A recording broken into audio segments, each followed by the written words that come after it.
Capital TV Uttar Pradesh देख रहे हैं आप। मैं हूं आपके साथ दिव्या सिंह। लोकसभा चुनाव 2024 को लेकर राजनीतिक पार्टियां चुनावी रंग में रंगी नजर आ रही हैं। सत्ता पक्ष और विपक्ष की तरफ से वार पलटवार भी देखने को खूब मिल रहा है। इस दौरान अपने अपने पार्टी को मजबूत करने की कोशिश भी भरपूर हो रही है। जहां एक तरफ विपक्ष का महाजुटान देखने को मिल रहा है, वहीं एनडीए भी बड़ी बैठक करती नजर आ रही है। पार्टी के बड़े बड़े नेता मिशन 2024 में जुटे हुए हैं। इस दौरान अपने अपने कुनबे को बढ़ाने की कोशिश भी हो रही है। वहीं बीजेपी इसमें काफी हद तक सफल भी दिख रही है, लेकिन ये बात विपक्ष को हजम नहीं हो रही। देखिए ये खास रिपोर्ट।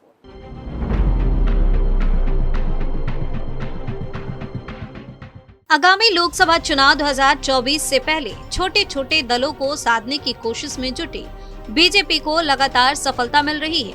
ओम प्रकाश राजभर की नेतृत्व वाली सुभाषपा अब एनडीए में शामिल हो गई है। सुभाषपा और बीजेपी के बीच गठबंधन होने पर शिवसेना ने मुखपत्र सामना के जरिए तीखी प्रतिक्रिया दी है। सामना में इस गठबंधन पर प्रतिक्रिया देते हुए कहा गया है, बदमाशों का आखिरी अड्डा। अपने मुखपत्र के जरिए बीजेपी पर निशाना साधते हुए शिवसेना ने कहा, बीजेपी जितनी मेहनत कर रही है उसका वर्णन करने के लिए शब्द अपर्याप्त हो जाएंगे। महाराष्ट्र के बाद अब बीजेपी ने यूपी में भी कीचड़ फैला दिया है।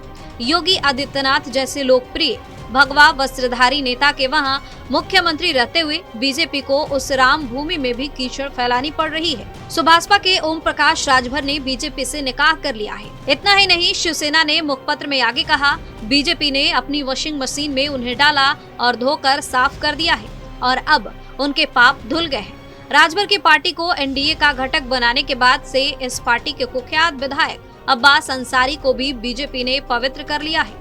अब्बास अंसारी मतलब अनेक हत्या, अपहरण, रंगदारी आदि कई मामलों में उम्र कैद की सजा काट रहे पूर्व सांसद मुख्तार अंसारी के पुत्र हैं। आगे मुखपत्र में लिखा है कि प्रयागराज से माफिया अतीक अहमद और मुख्तार अंसारी को मिट्टी में मिलाने का प्रण सीएम योगी ने लिया था। अतीक अहमद की हत्या कर दी गई, जबकि अंसारी को आजीवन कारावास की सजा सुनाई गई। उनके विधायक बेटे अब्बास अंसारी पर ईडी, सीबीआई और पुलिस की कार्यवाही शुरू है।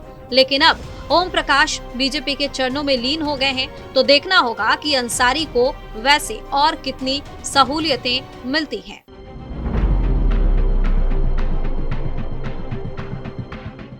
तो अब जिस तरीके से बीजेपी अपना कुनबा बढ़ाने में कामयाब हो रही है, उसको देखकर कई पार्टी के नेताओं के पेट में दर्द हो रहा है। अब शिवसेना ने यूपी में बीजेपी और राजभर के एक साथ आने पर कहा है कि बदमाशों का आखिरी अड्डा।